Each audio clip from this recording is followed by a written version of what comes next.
Hello, welcome back to my YouTube channel.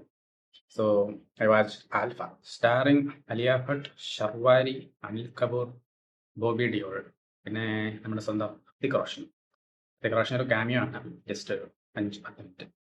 ചുമ്മാ ഒന്നുമില്ല, നമുക്ക് പുള്ളി ഇങ്ങനെ കണ്ടോണ്ടിരിക്കാം. പുള്ളിയെ തന്നെ കാണുന്നില്ല, പുള്ളിയുടെ കണ്ണ് കണ്ട മതി. വർത്ത് തിയേറ്റർ വാച്ചാണ്. പിന്നെ സിനിമ ശരിക്കും ഞാൻ ഒരു ഒരു റിലീഫിന് നമുക്കൊരു ബോംബ് പടം കണ്ട് ചിരിക്കാം, ആക്ഷനൊക്കെ കണ്ട് ചിരിക്കാമെന്ന് ഓർത്ത് പോയൊരു പടമാണ്. പക്ഷേ ഒരു ഡീസൻറ്റ് വാച്ചാണ്. അത്യാവശ്യം ഒരു നല്ല സ്റ്റോറി പറയുന്നുണ്ട്.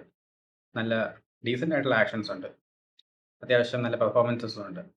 പിന്നെ പറയുന്ന പോലെ ഒരു ഫ്രഷ്നെസ് ഒന്നുമില്ല. നമുക്ക് പുതിയൊരു കഥയോ പുതിയൊരു ട്വിസ്റ്റോ പ്ലോട്ട് അങ്ങനെയൊന്നുമില്ല. അല്ലെങ്കിൽ വില്ലന് പുതിയൊരു ബാക്ക്ഗ്രൗണ്ടോ വില്ലൻ്റെ ബാക്ക്ഗ്രൗണ്ട് ആക്ച്വലി അടിപൊളിയാണ്. കാരണം ഇവിടെ നമ്മൾ ദുരന്തറിൽ നമ്മുടെ രൺവീർ സിംഗ് ഇന്ത്യയുടെ ചാരനായപ്പോൾ നമ്മൾ ഹീറോ ആക്കി. അതേ പാകിസ്ഥാൻകാരൻ ഒരാൾ ഇവിടെ വന്ന് ചാരനായപ്പോൾ നമ്മൾ വില്ലനാക്കും നമ്മൾ ഇന്ത്യക്കാരാണ്. പക്ഷെ അങ്ങനെ അതിൻ്റെ ആ ഒരു മറുവശം എങ്ങനെ ആയിരിക്കും എന്ന് ചുമ്മാ ഒന്ന് എക്സ്പ്ലോർ ചെയ്യുന്നുണ്ട്. കാര്യമായിട്ടൊന്നും ഇല്ല, എന്നാലും നല്ലൊരു ക്യാരക്ടർ ഡെവലപ്മെൻ്റ് ആയിരുന്നു. ബോബി ഡിയോളാണ് വില്ലനായിട്ട് വരുന്നത്. അപ്പം നല്ല പെർഫോമൻസും ആയിരുന്നു. ശരിക്കും പുള്ളിയുടെ ആ ഒരു അത്രയും വർഷത്തെ വർക്ക് കാണുമ്പോൾ നമുക്ക് അയാളോട് റെസ്പെക്ട് തോന്നും. കാരണം അയാളുടെ ലൈഫ് മൊത്തം അയാളുടെ രാജ്യത്തിന് വേണ്ടി ഡെഡിക്കേറ്റ് ചെയ്യും. അപ്പം നമുക്ക് അയാൾ തീവ്രവാദിയാണ്, പക്ഷേ അയാളുടെ രാജ്യത്തെ സംബന്ധിച്ച് അയാൾ രാജ്യസ്നേഹി തന്നെയാണ്. സെയിം കാര്യം തന്നെയാണ് പാകിസ്ഥാൻകാർ ഇവിടെയും അപ്ലൈ ചെയ്യുന്നതെന്ന് നോക്കണം. അങ്ങനെ ഒരു ഒരു നൈസ് മൂവി. ഒരു 2 മണിക്കൂർ 20 മിനിറ്റാണ്. അത്യാവശ്യം ബോറടി ഒന്നും ഇല്ലാതെ കണ്ടിരിക്കാം.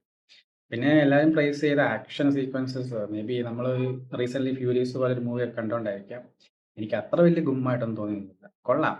അതായത് ഈ 2 ലീഡ് ആക്ടേഴ്സിൻ്റെ ഫ്ലെക്സിബിലിറ്റി മാക്സിമം യൂസ് ചെയ്തിട്ടുണ്ട്. ആ ഒരു ഫ്ലെക്സിബിൾ ഒരു ഇൻപുട്ട് ഫൈറ്റിലേക്ക് കൊണ്ടുപോകുന്നു എന്നല്ലാണ്ട് ഭയങ്കര, പിന്നെ ഇവർ എന്തോ വലിയ ഫൈറ്റാണ് ചെയ്യുന്നത് എന്ന രീതിയിലാണ് ഇത് പ്രൊജക്റ്റ് ചെയ്തേക്കുന്നത്. പക്ഷെ അത്രയ്ക്ക് വലിയ ഫൈറ്റ് ഒന്നും. പിന്നെ ബാക്കിയെല്ലാം നമുക്ക് ഈവൻ ഫൈറ്റും അതിൻ്റെ ഇമോഷണൽ ആസ്പെക്റ്റും സ്റ്റോറി ലൈനും എല്ലാം കോപ്പിയടി എന്ന് വേണമെങ്കിൽ നമുക്ക് പറയാം, അല്ലെങ്കിൽ ഇൻസ്പയർഡ് ആയി എന്ന് പറയാം. നമ്മുടെ സ്ഥിരം ഹോളിവുഡ് ക്ലീഷേ കോപ്പിയടീസ് ആണ്, പക്ഷേ നീറ്റായിട്ട് നല്ല വൃത്തിയായിട്ട് കോപ്പിയടിച്ച് വെച്ചിട്ടുണ്ട്. വലിയ മടുപ്പില്ലാണ്ട് കാണാം. ആലിയ ഭട്ട് ആണെങ്കിലും ഷർവാരി ആണെങ്കിലും പിന്നെ നമ്മുടെ വില്ലൻ ആണെങ്കിലും എല്ലാവരും നല്ല പെർഫോമൻസസ് ആയിരുന്നു. നല്ലൊരു പ്രൊഡക്ഷൻ ക്വാളിറ്റി ഉണ്ട്. അതിൻ്റെ ഒരു ഇത് തിയേറ്ററിൽ നമുക്ക് കാണാനുണ്ട്. പിന്നെ കമ്പയർ ചെയ്ത് നോക്കുകയാണെങ്കിൽ ഇതിന് മുമ്പ് വന്ന ടൈഗർ 3യും വാർ 2 ഒക്കെ വെച്ച് നോക്കുകയാണെങ്കിൽ ഇതൊരു ബെറ്റർ വാച്ചാണ്. നല്ലൊരു എന്താ പറയുക, ഈ ഒരു ഇവരുടെ സ്പൈ കോമഡി യൂണിവേഴ്സാണ്, പക്ഷേ ആ ഒരു യൂണിവേഴ്സിലേക്ക് നല്ല 2 ക്യാരക്ടേഴ്സിനെ അവർ കൊണ്ടുവന്നിട്ടുണ്ട്. സോ ഇനി വേണമെങ്കിൽ അവർക്ക് ഇത് വെച്ച് വേണമെങ്കിൽ നല്ല സ്റ്റോറീസ് ഉണ്ടാക്കാം. സോ ആ ഒരു ചേഞ്ച് ഇതിൽ കൊണ്ടുവന്നേക്കുന്നത് നല്ലതായിട്ട് തോന്നി. ടൈം പാസ് കാണാൻ താല്പര്യമുള്ളവർക്ക് ആൽഫ കാണാം, അല്ലാത്തവർ വിട്ടുകളയുന്നതായിരിക്കും നല്ലത്. സോ മറ്റൊരു വീഡിയോയുമായി വീണ്ടും കാണാം.